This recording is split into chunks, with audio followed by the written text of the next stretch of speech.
महाभारत। इस महायुद्ध में एक से एक योद्धा थे। उन्हीं में से थे अश्वत्थामा। कर्ण और अर्जुन के बाद जिसने सबसे ज्यादा अपनी शक्ति का प्रदर्शन किया था वो अश्वत्थामा थे, परंतु उन्होंने अपनी शक्तियों का गलत इस्तेमाल किया और अभिमन्यु की पत्नी के गर्भ में पल रहे बच्चे को ब्रह्मास्त्र से मार दिया। इसके फलस्वरूप भगवान कृष्ण ने अश्वत्थामा के सर से उसकी सुनहरी चमत्कारी मणि निकाल ली और उसे श्राप दे दिया कि वो कलयुग के अंत तक पृथ्वी पे घाव और दर्द के साथ भटकेगा। उनके घाव कभी नहीं भरेंगे और उनको किसी के घर में भी शरण नहीं मिलेगी। वो दर दर भटकेंगे। तब से लेके आज तक अश्वत्थामा को कलयुग में कई बार देखे जाने की बात की जाती है और यही सबसे बड़ा रहस्य है। 15th सेंचुरी में जब एक ब्राह्मण की मुलाकात अश्वत्थामा से हुई थी।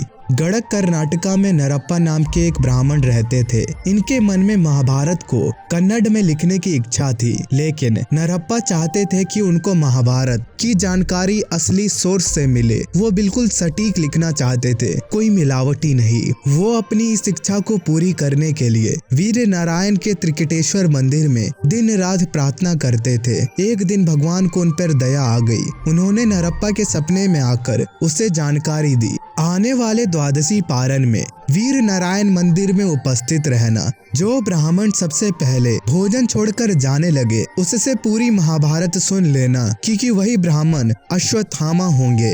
नरप्पा ये सब जानकर खुशी से भर गए। वो द्वादशी का इंतजार करने लगे। जब द्वादशी पारण आई वे मंदिर में भोज के समय उपस्थित थे। जो ब्राह्मण भोजन करके सबसे पहले उठा वो उसके पीछे गए, उसे रोका और बोले, मैं जानता हूँ आप महाभारत के अश्वत्थामा हैं। कृपा करके महाभारत को कन्नड़ में लिखने में मेरी मदद करें। अश्वत्थामा ने कहा, मैं तुम्हें महाभारत सुनाऊंगा, पर मेरी 2 शर्तें हैं। पहली शर्त ये है, तुम स्नान करके गीली धोती में ही महाभारत लिखना शुरू करना। मैं जब तक महाभारत सुनाऊंगा जब तक तुम्हारी धोती सूख नहीं जाती, उसी तरह मैं रोज तुम्हें कथा सुनाया करूंगा। और दूसरी शर्त ये है कि तुम इस बारे में किसी को नहीं बताओगे। अगर तुमने किसी को बताया तो मैं तुम्हें कथा सुनाना बंद कर दूंगा। नरप्पा ने ठीक इसी प्रकार महाभारत लिखना शुरू कर दिया। गदा पर्व तक पहुँचते पहुँचते सब कुछ ठीक चल रहा था, लेकिन नरप्पा अपनी उत्तेजना को छुपा ना सका और उसने अपनी पत्नी को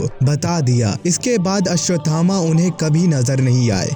मध्य प्रदेश के बुरहानपुर में स्थित है आसिरगढ़ का किला, जहां भगवान शिव का एक प्राचीन मंदिर है। मान्यताओं के अनुसार सुबह सबसे पहले इस मंदिर में अश्वत्थामा पूजा करने रोज आते हैं। रात में पुजारी जी मंदिर में ताला लगा के चले जाते हैं और सुबह जब गेट खुलते हैं तो शिवलिंग पे चंदन का टीका और ताजे फूल चढ़े होते हैं। बहुत सारे न्यूज चैनल्स ने यहाँ रात भर रुक कर इस रहस्य की जाँच करने की कोशिश की है और सुबह होते ही सबसे पहले पट खुलते ही मंदिर के अंदर दाखिल होके देखा है। हैरानी की बात तो ये है, उन्हें रात भर कोई दिखा नहीं, लेकिन सुबह शिवलिंग पर ताजे फूल और चंदन जरूर मिली। बहुत सारे लोगों ने, जो वहाँ के स्थानीय लोग हैं, उन्होंने अश्वत्थामा को मंदिर के पास तालाब में नहाते देखा है। वो तालाब भी अपने आप में खास है। किसी भी मौसम में इस तालाब का पानी नहीं सूखता। अश्वत्थामा को कई बार छोटे छोटे गाँवों में तेल हल्दी मांगते भी देखा गया है, जिससे वो अपने घाव पे लगाते हैं।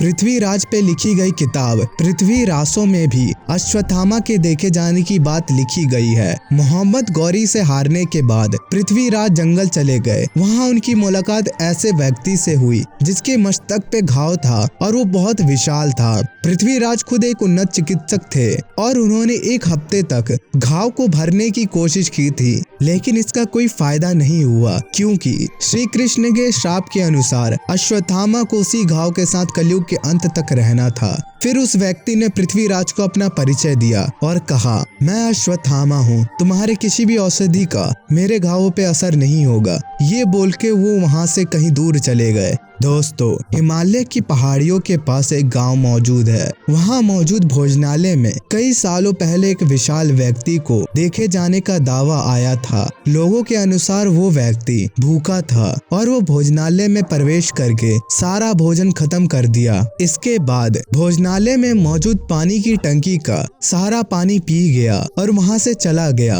उस व्यक्ति के मस्तक में घाव था। इस घटना को भोजनालय के मालिक, उनके भाई तथा उनकी पत्नी ने अपनी आंखों से देखा था। जब वो आदमी बाहर निकला था तो आसपास के लोगों ने भी उसे देखा था और बताया कि ये अश्वत्थामा है। तब से हर साल उस भोजनालय में अश्वत्थामा कुछ घंटों के लिए आते हैं और अपनी भूख शांत करते हैं। दोस्तों, इन सब बातों से पता चलता है कि अश्वत्थामा वक्त वक्त पर देखे जाते हैं और आज भी श्री कृष्ण के श्राप के अनुसार पृथ्वी पे विचरण करते हैं। कई भाग्यशाली लोगों को उनके दिव्य दर्शन भी हुए हैं।